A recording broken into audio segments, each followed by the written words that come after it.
Now, for more on Obama's plan, we're joined by Rachel DeLevie Orey in Washington, D.C. She's the Assistant Director of the Atlantic Council's Latin America Center. Good to speak to you this evening, Rachel. Just how has Guantanamo Bay being open for so long hurt diplomatic efforts by the United States?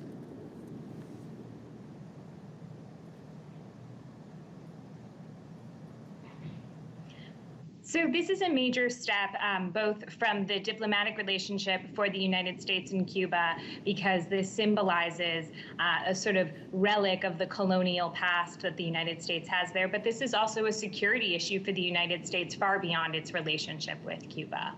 And Obama is obviously trying to push this through now, but he's still going to have a lot of friction from Congress. How's he going to get this past them?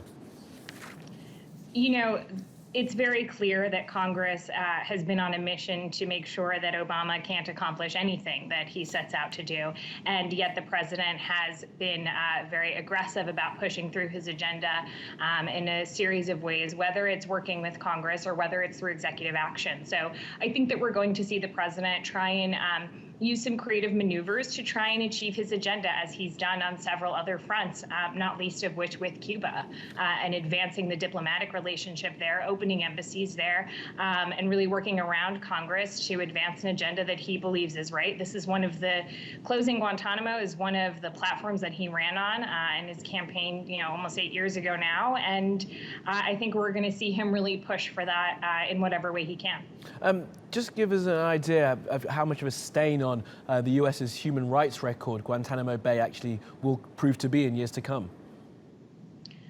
I think that this is something that the president said in his recent comments, that this is something that weighs on the U.S. reputation, both within the United States but abroad as well. Our allies in Latin America, in Europe, and across the globe have encouraged the closing of Guantanamo. President Obama said it's time to close this chapter in our history. And so it's clear that it's become a priority for diplomatic relationships, for security reasons, and for moving into future relationships that are more reflective of where we are today. Well, Rachel DeLevie Orey, thank you very much for joining us.